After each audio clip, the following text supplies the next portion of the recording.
Minhas irmãs, meus irmãos, que o Senhor Jesus nos abençoe.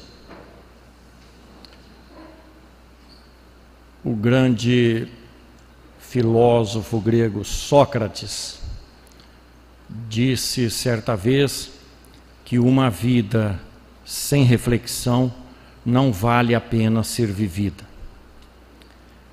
Os intérpretes do grande filósofo vão dizer que Sócrates se referia à reflexão em relação às nossas vidas, como de onde viemos, o que estamos fazendo aqui, para onde vamos, quais são as nossas necessidades, mas principalmente quais são os nossos objetivos de vida. O mesmo grande filósofo nos daria um exemplo de comportamento e de direcionamento numa passagem muito significativa. Sócrates percorria as ruas de comércio de Atenas quando um vendedor lhe perguntou se ele procurava algo para comprar. E ele disse: não, estou somente vendo quantas coisas existem de que eu não preciso para ser feliz. Nesta mesma linha de raciocínio, e sofrendo as dores da Segunda Guerra Mundial, Viktor Frankl vai descobrir, através das suas experiências no campo de concentração, que existe dentro do ser humano uma capacidade de resiliência, de lidar com o sofrimento, de lidar com as dores. Mas o grande Viktor Frankl vai dizer que na maior parte das vezes falta para nós significado de vida, um objetivo de vida. Diz ele que nós temos tudo para vivermos, mas não temos o porquê vivermos. Ou seja, a vida material está à nossa disposição, temos sempre as coisas à nossa disposição, mas não temos um porquê de viver, um porquê que nos faça viver mais alegres, mais felizes. Falta um significado, insistimos, utilizando-nos da palavra de Viktor Frankl. Ele percebia nos campos de concentração que algumas pessoas conseguiam lidar bem com o sofrimento, embora ele fosse inenarrável. Outras, com menos sofrimento até, entregavam-se porque não conseguiam descobrir dentro de si uma justificativa de vida.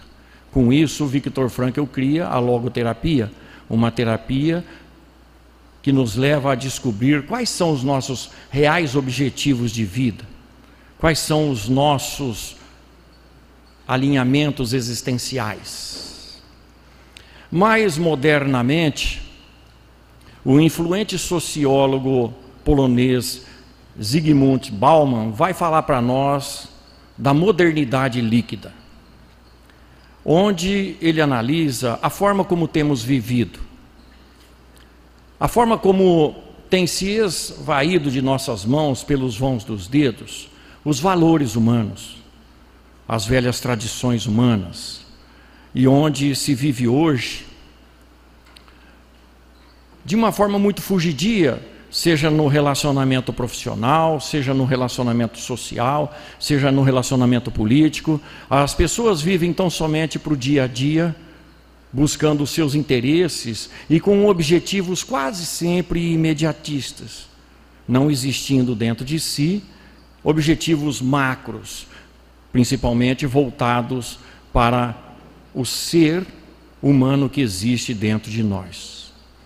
Bauman se refere à forma como nós nos deixamos envolver pela comercialidade da vida, pelas coisas materiais, pelo culto à forma física, pela cultura vazia, de forma que a gente busca um sucesso aparente.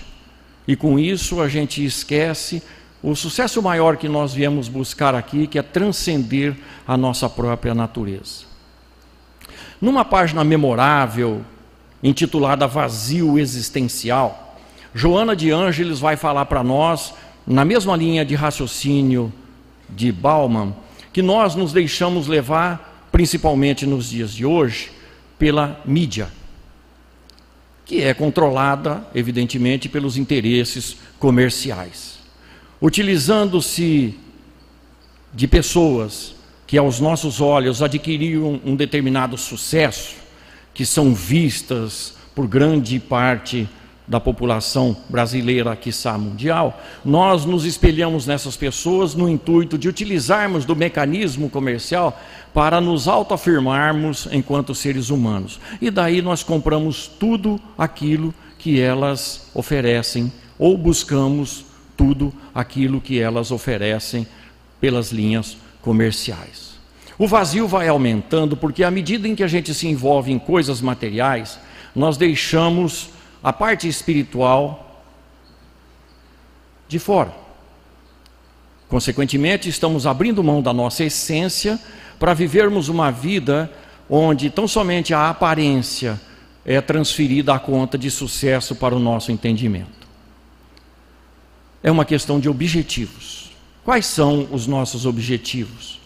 O que temos buscado em nossas vidas, no nosso dia a dia? Gostaríamos de conversar um pouquinho sobre isso.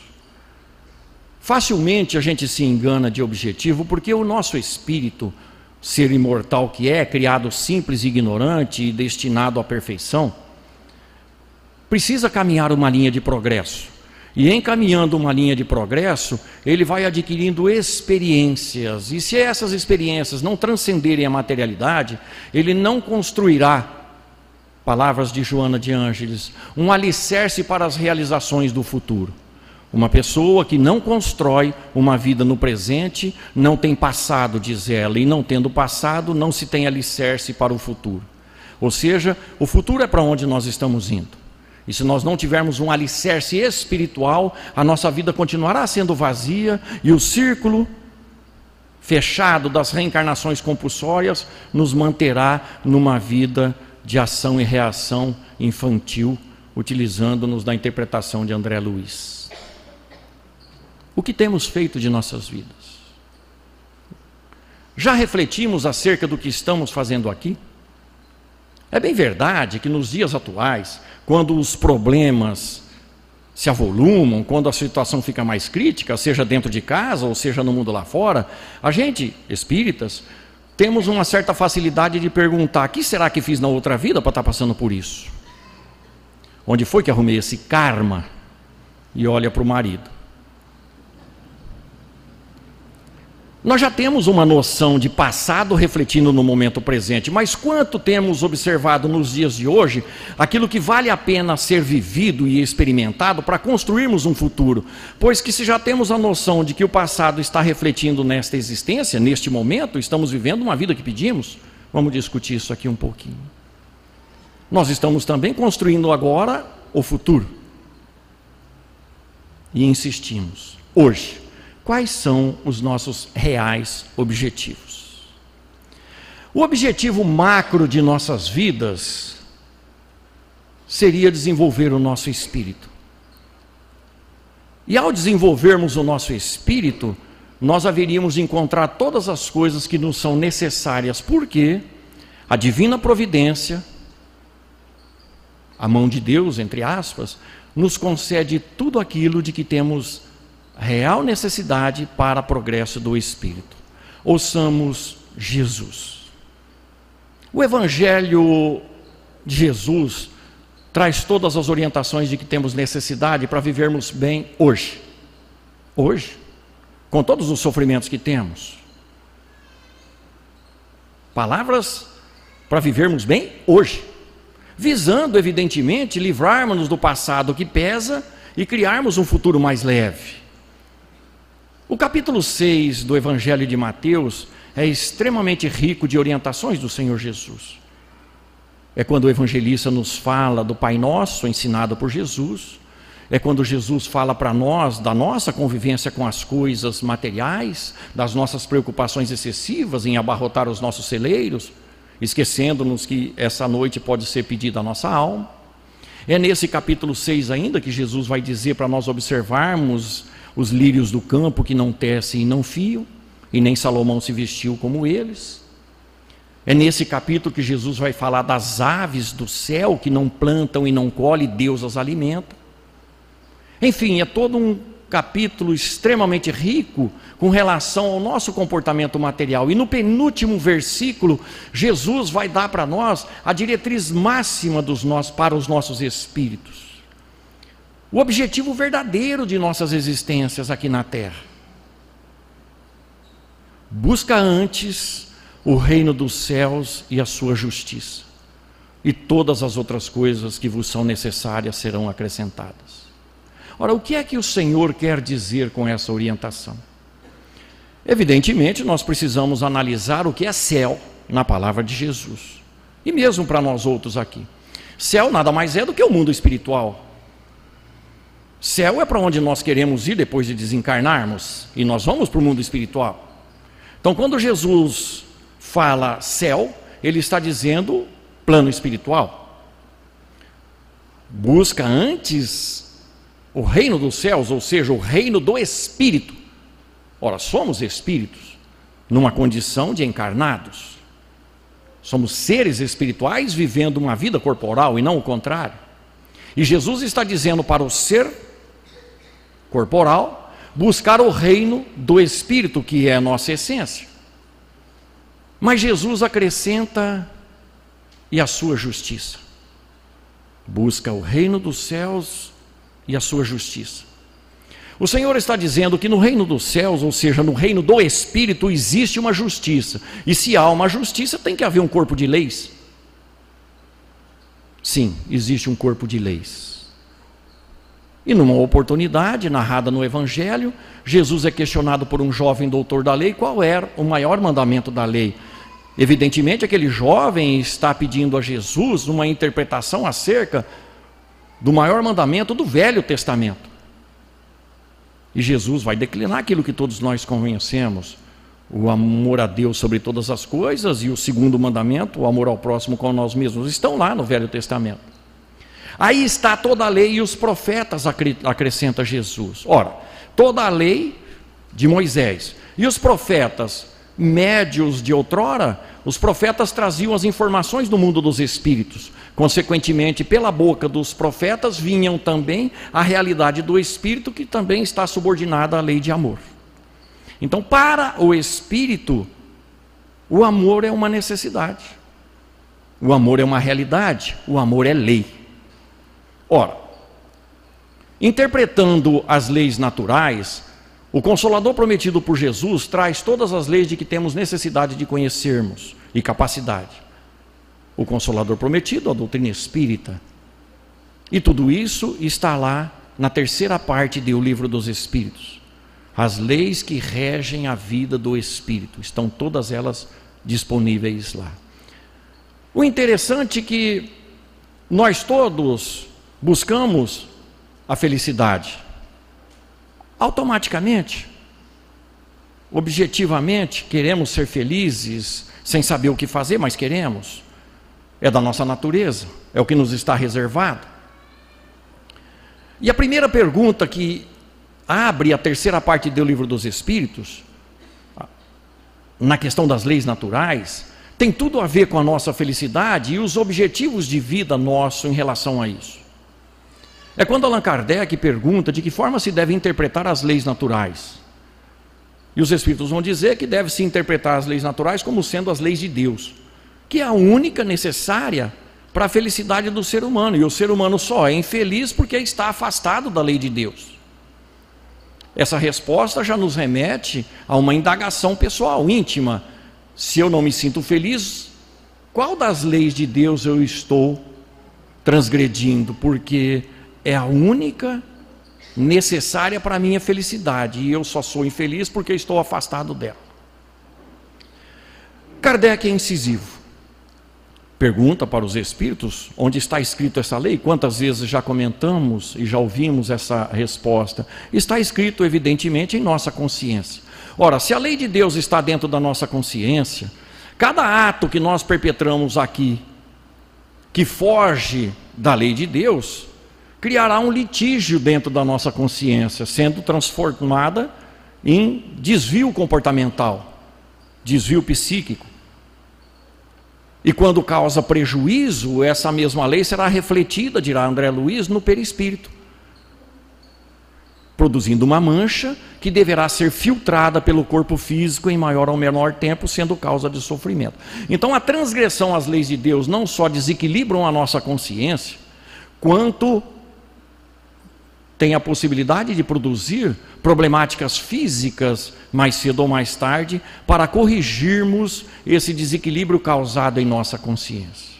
O interessante é quando Kardec pergunta aos espíritos, e é a questão 622 do Livro dos Espíritos, se Deus sempre deu ao homem a oportunidade de conhecer a sua lei. E os espíritos disseram que sim. Espíritos superiores sempre encarnaram para fazer com que nós outros aqui na Terra, os atrasados do caminho, conhecêssemos e com isso tivéssemos a oportunidade de nos libertarmos mais rapidamente do sofrimento. Interpretando a resposta dos espíritos, a gente vai perceber claramente que à medida em que os espíritos superiores observam os inferiores, eles tomam a peito se encarnar entre nós para nos socorrer. Significa dizer que há uma necessidade intrínseca na vida do espírito de socorrer aqueles que estão abaixo de si. Mas a vida mercantilista, a vida do corre-corre do dia a dia, nos remete a observarmos aqueles que estão acima de nós, aqueles que têm mais que nós, aqueles que conseguem coisas mais do que nós. E aí a gente tem essas pessoas como parâmetros e nós vamos correr atrás de ter o que elas têm, ou de buscar ter o que elas têm.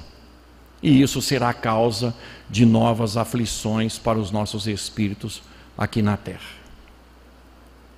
E foi, evidentemente, previsto isso pela doutrina espírita, que é o Consolador prometido por Jesus.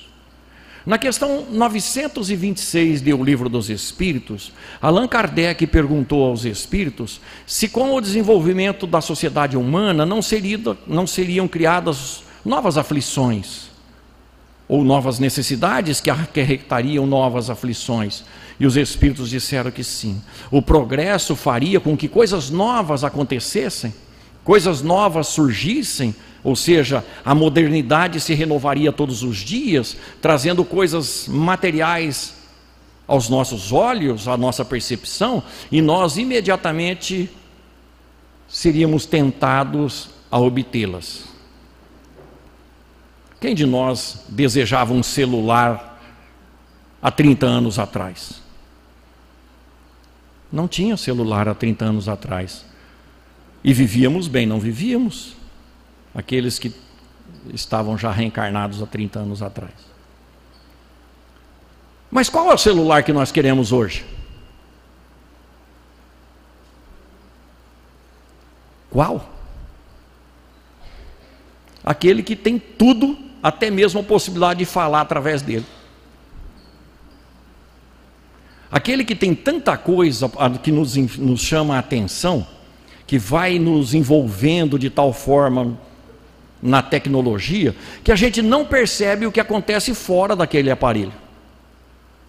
A gente passa a viver uma vida dentro daquele aparelho. E quando a gente percebe, a gente está caçando o Pokémon para cima e para baixo. Nada contra.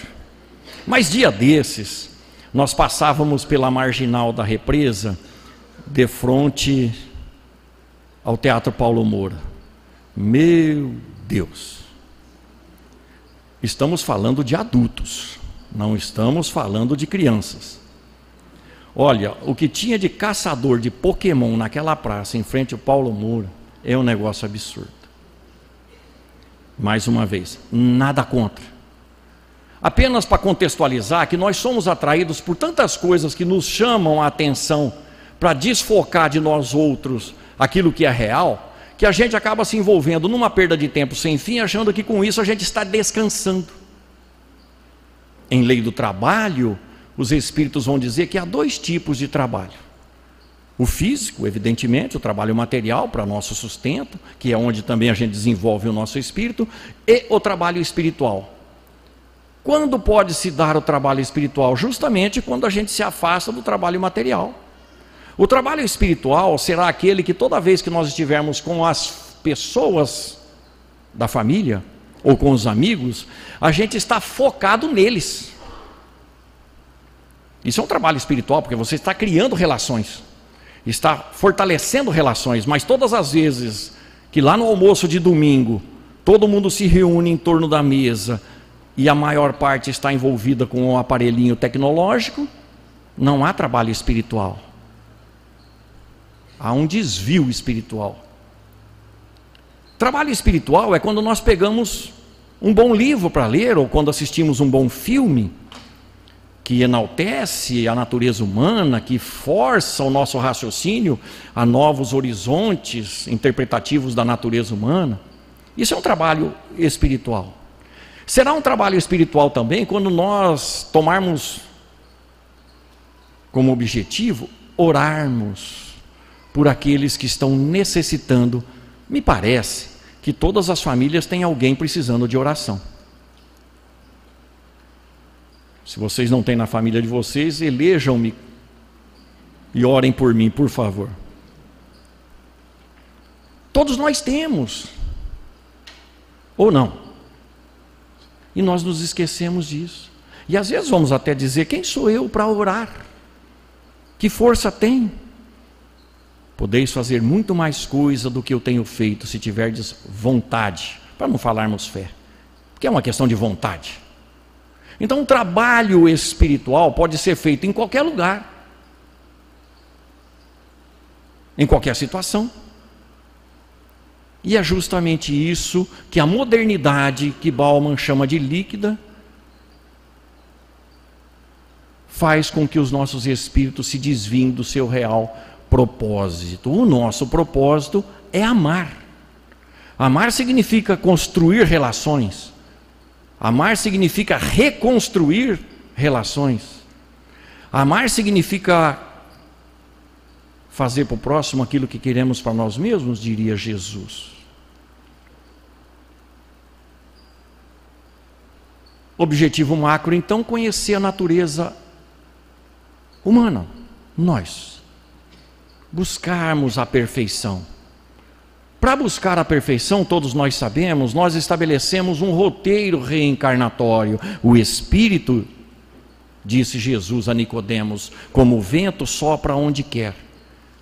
Ninguém sabe de onde ele vem nem para onde ele vai. Significa dizer que quando na condição de espíritos nós escolhemos onde vamos reencarnar, segundo as nossas possibilidades de crescimento espiritual, segundo as nossas necessidades de provas e expiações, nós estabelecemos onde vamos nascer, com quem vamos conviver, em que condições, justamente para progresso nosso e progresso alheio. Isso é um acordo que é feito entre os espíritos. Aliás, nós não só impedimos, nós não só pedimos para nascer, como ouvimos certa vez do grande Dr. Aguinaldo, quanto imploramos para nascer, e muitas vezes de joelho.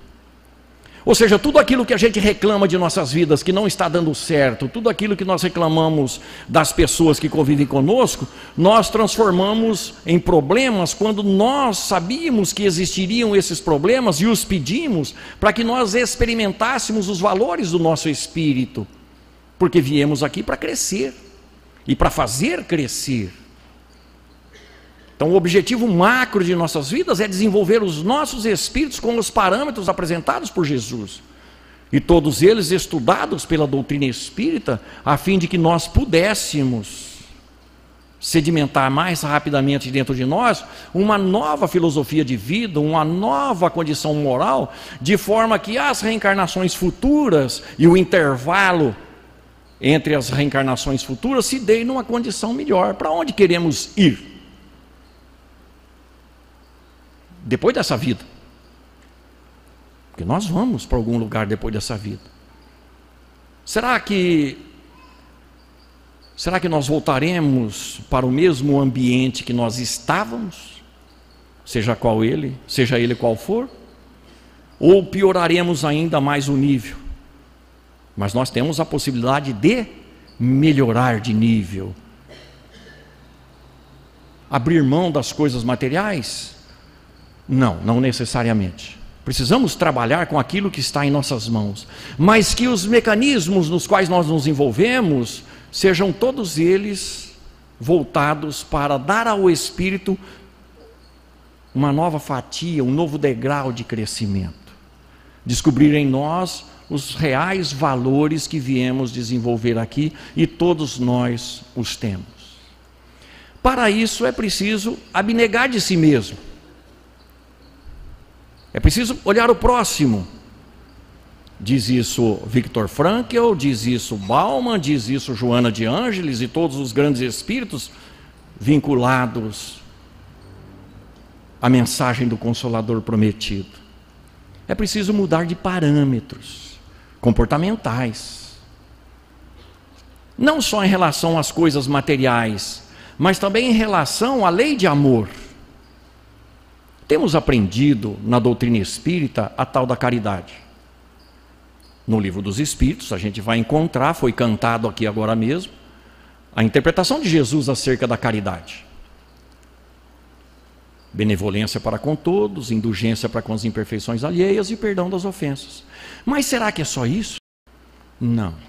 É uma questão de sentimento, mas é uma questão também de ajuste de valores. Porque até mesmo o nosso sentimento de caridade tem determinados limites em função das nossas aptidões morais. Gostaria de apresentar a vocês, me permitam, uma experiência real ocorrida aqui na nossa cidade com corações amigos, espíritas. Um lar espírita. Um desses nossos irmãos andarilhos, pedintes, bate palma na casa e é atendido pela dona da casa, e é a hora do almoço. E ele lhe pergunta: a senhora teria um prato de comida para mim? Sim, evidente, tenho sim. Vou preparar para você. Em ato contínuo, foi se virando para ir à cozinha buscar o prato, ele a chamou novamente. Falei: a senhora tem arroz, feijão? É o que nós fizemos hoje. Então, por favor, o arroz por baixo e o feijão por cima. Ok? Arroz por baixo, feijão por cima, e se virou para ir à cozinha. A senhora fez carne hoje? Temos um pouquinho de carne. Um pouco também para mim, por favor. Ok, um pouco de carne com o feijão por cima do arroz. Ela se virou novamente e ele a chamou novamente. A senhora tem ovos em casa? Sim, tenho ovos na geladeira. Frite-me 2, por favor. Sim, 2 ovos fritos para você, com um pouco de carne, o feijão em cima do arroz. Mas olha, os ovos ao ponto. E a caridade está indo. A minha já teria terminado, a de vocês eu não sei. Mas tem mais. Sempre terá mais em nossas vidas. Quando ela ficou na expectativa de um novo pedido, ele completou o pedido. A senhora tem laranja em casa? Era sobremesa. Sim, temos laranja, por favor, descasque-me 2. A nossa caridade ia até onde foi dessa nossa irmã? Nos dias de hoje? É uma pergunta que temos que responder para nós mesmos. Mas eu gostaria de fazer um outro questionamento. Esse tipo de coisa acontece dentro de nossas casas? Com aquelas pessoas que convivem conosco? Porque toda família tem um que é um pouquinho mais soft, para não falar folgado. Aquele que vive pedindo sempre as mesmas coisas. Onde vai o nosso nível de caridade? Nós não podemos, evidentemente, deixar de educar, seja criança ou seja adulto, mas é preciso caridade, com educação. Então esses pequenos pontos que ocorrem em nossas vidas são provações para o nosso espírito, que nós deixamos de passar tirando nota baixa. Consequentemente, se nós deixamos de tirar notas boas, nós vamos ter que refazer a prova. Consequentemente, os objetivos de vida nossa passam a ficar distanciados daquilo que solicitamos, de conviver com aqueles problemáticos, de conviver com o trânsito caótico de Rio Preto. Simples assim. O nosso objetivo de vida, buscar a essência do Espírito, se compõe de pequenos tijolos colocados no dia a dia de nossas vidas, nas pequenas ações. Mas é preciso eleger o macro, para onde estamos indo. Pois que se há uma questão moral a ser desenvolvida, há também uma necessidade intelectual, dirá o Espírito da Verdade no Evangelho segundo o Espiritismo, capítulo 6. Espíritas, amai-vos, eis o primeiro ensinamento. É muito importante, aliás, é só importante que nós aprendemos a amar aqui na terra, mas ele vai acrescentar o instruí-vos.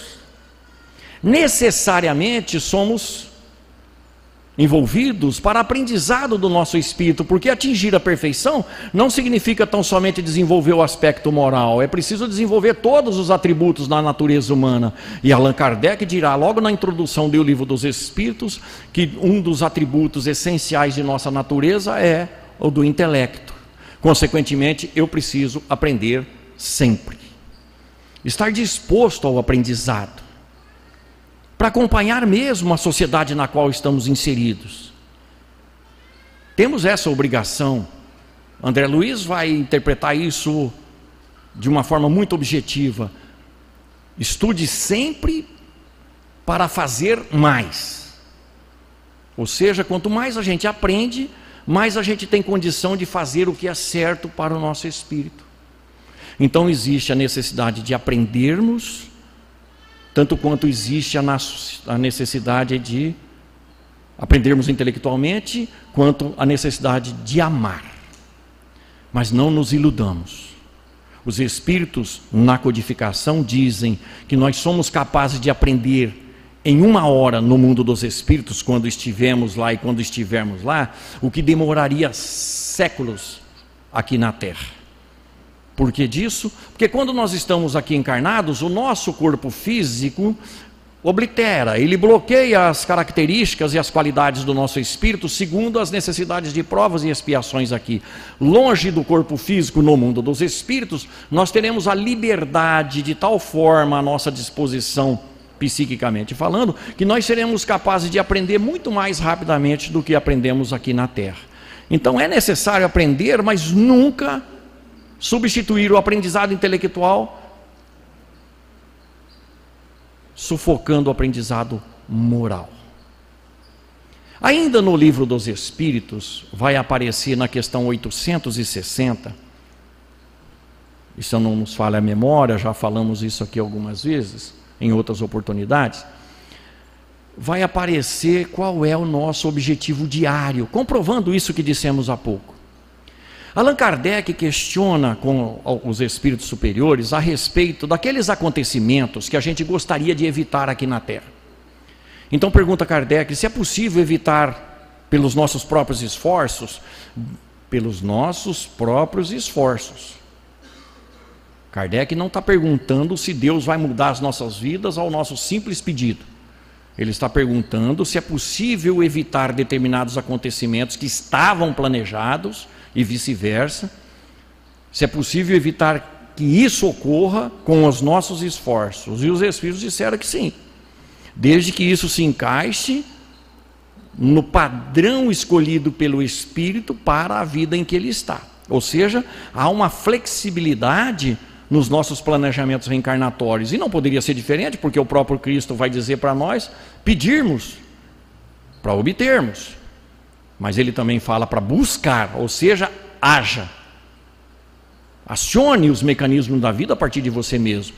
Mas os Espíritos vão dizer que isso é possível desde que, com muito mais facilidade, se nós entendermos quais são os reais objetivos da vida, aliás, os reais não, o real objetivo da vida do encarnado: praticar o bem.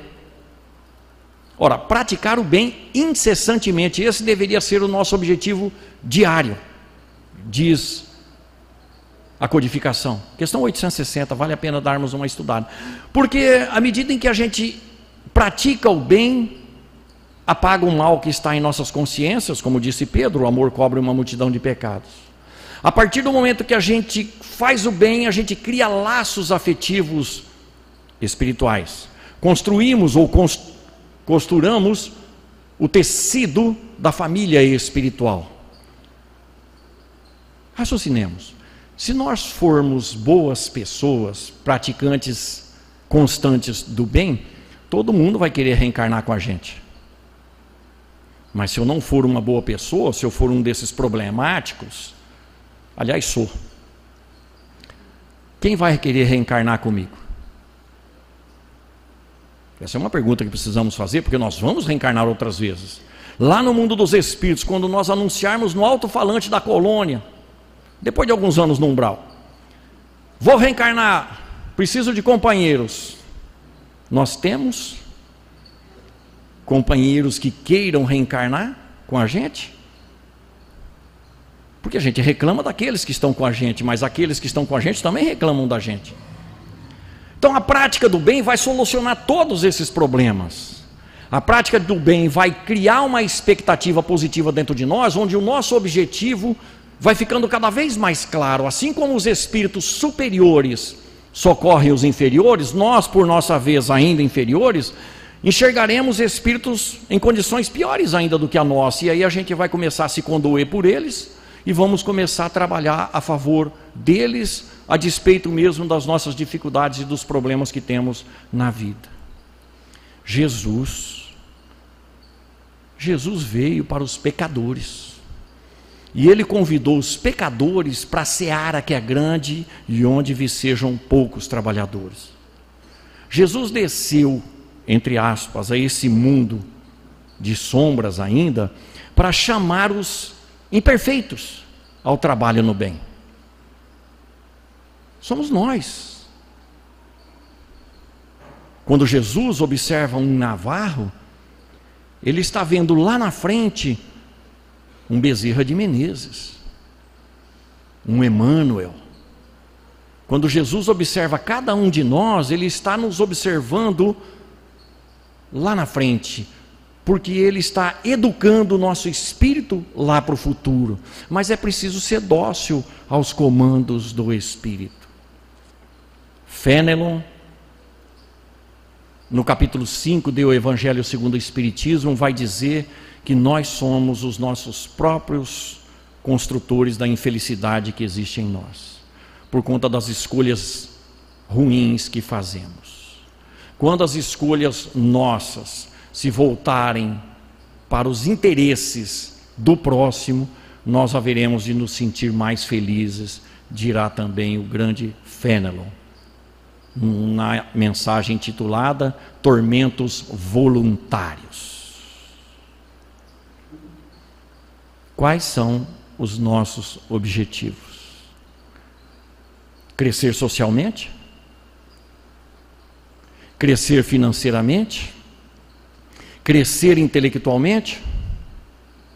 Tudo isso vai dar uma satisfação fugidia, sem alicerce.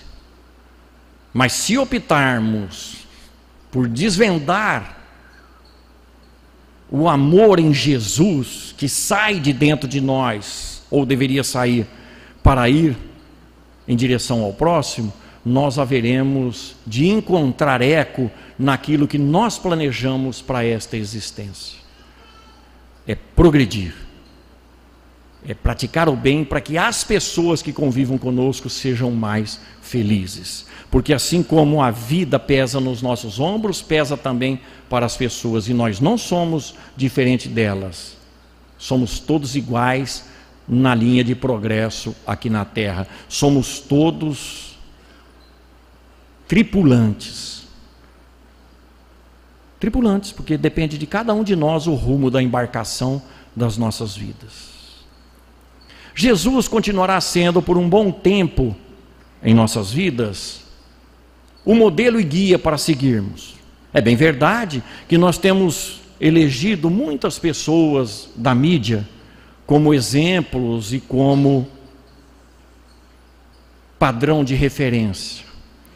Quando assumirmos Jesus como padrão de referência, quando estudarmos Jesus, e só a doutrina espírita faz isso na real profundidade, nós haveremos de nos transformar não só em trabalhadores da seara do Mestre, em qualquer âmbito que for no panorama humano, mas nós haveremos de nos transformar em pessoas felizes. Ele permanecerá conosco, porque Ele deu a sua palavra. Ele deu a sua palavra. Eu não vos deixarei órfãos. Mas Ele disse também que Ele veio em busca das ovelhas perdidas da casa de Israel. E eu tenho sido mais ovelha ou tenho sido mais lobo? Jesus veio em busca das ovelhas. O que tenho sido eu nessa vida? Mais lobo ou mais ovelha? Quais têm sido os meus interesses? Um dia, narra o evangelista, Jesus decidiu pousar na casa de Marta e de Maria. E ele adentra a casa das irmãs. Maria se estabelece à frente do Senhor Jesus. Não queria perder ela uma única palavra daquele homem espetacular que estava dentro da sua casa. Ela não sabia, nós sabemos. É o governador espiritual do planeta. Mas ela sabia que aquele homem que tinha uma filosofia diferente, tinha atrás daquela filosofia toda uma bagagem de atos, de ações, pois aquele homem curava paralíticos, leprosos, aquele homem afastava todo tipo de demônios, devolvia a visão a cegos, ressuscitava mortos. Ela sabia que ele era especial e por isso ouvia a filosofia dele. Mas naquele momento em que Maria ouvia Jesus, Marta, sua irmã, corria atrás dos afazeres domésticos necessários. Mas há sempre condições e condições.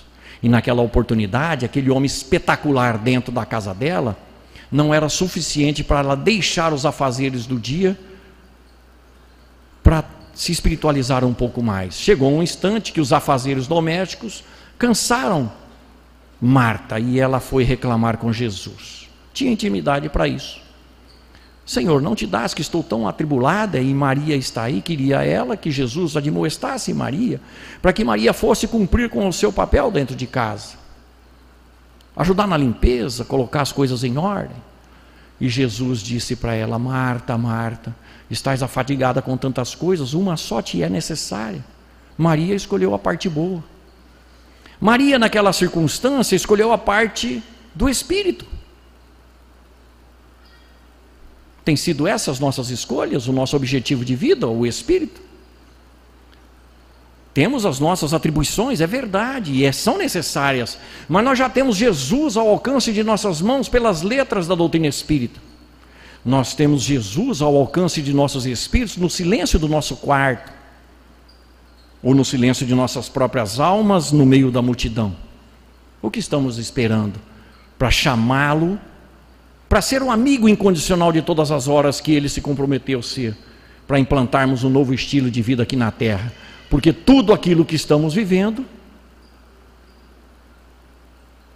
fica como experiência, mas todas as coisas materiais não seguirão conosco. Sigamos Jesus, sempre Jesus. É o guia e modelo para os nossos espíritos sedentos de felicidade e paz. Tudo aquilo de que necessitamos está na mensagem de Jesus, estudada amplamente pela doutrina espírita. Não nos esqueçamos disso. Optemos por Jesus, mas nunca sem Kardec, Muito obrigado a todos e muita paz.